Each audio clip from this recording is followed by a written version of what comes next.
오늘 조선일보 사설은 남의 주권은 안중에 없는 중국, 한국 영공도 휘저었을 것이라는 제목입니다. 미 백악관, 국방부, 국무부 고위 관리들이 9일 언론과 의회를 상대로 동시다발적 브리핑을 갖고 최근 자국 영공을 침범했다가 격추된 정찰 풍선의 배후로 중국 인민해방군을 지목하며 강력 대응 방침을 천명했습니다. 이들은 풍선에 탑재된 다중 안테나와 다중 능동정보 수집 센서 등이 명백히 정찰용이고 풍선 제조업체가 인민해방군의 승인을 받았다고 했습니다. 백악관은 중국의 주권 침해를 용납할 수 없다고 했고, 미 하원은 중국의 주권 침해를 규탄하는 성명을 초당적으로 채택했습니다. 중국은 문제의 풍선이 민간 기상 관측용이라는 주장을 계속하며 미국의 격추에 국제 관례의 엄중한 위반이자 과잉 대응이라며 반발했습니다. 국제사회에서 받아들여질 수 없는 억지 주장입니다.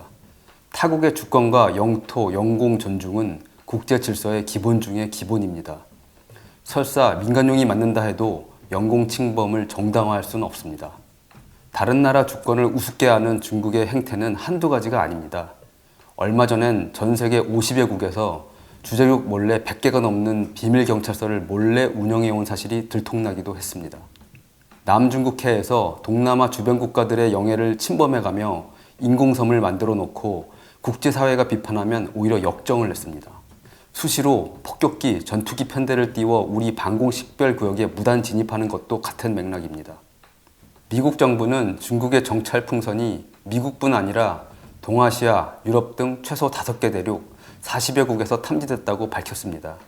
일본 정부도 작년과 재작년 자국 영공에서 유사한 풍선이 발견됐다고 확인했습니다. 주일 미군 기지들에 대한 정찰 수요가 있었을 것입니다. 한국에도 평택 캠프 험프리스, 성주 사드포대 등 중국이 눈엣 가시로 여기는 미군 시설이 산재해 있습니다. 중국이 정찰 대상에서 한국만 제외했을 가능성은 희박하다고 봐야 합니다. 그런데도 우리 군은 우리 영공을 통과한 중국 정찰 풍선은 없다는 입장을 고수하고 있습니다. 하지만 백악관 고위관리는 중국이 정찰 풍선을 보냈다는 사실을 해당 국가가 아예 모르는 경우도 있다고 했습니다. 군은 남이 우리 영토, 영공, 영해를 털끝만큼도 건드리지 못하게 막겠다는 자세를 가져야 합니다. 얼마 전 군은 북한 무인기가 대통령실 인근 상공을 침범했는데도 아니라고 우기다가 망신을 당했습니다. 그런 일이 되풀이돼서는 안 됩니다. 오늘의 조선일보 사설이었습니다.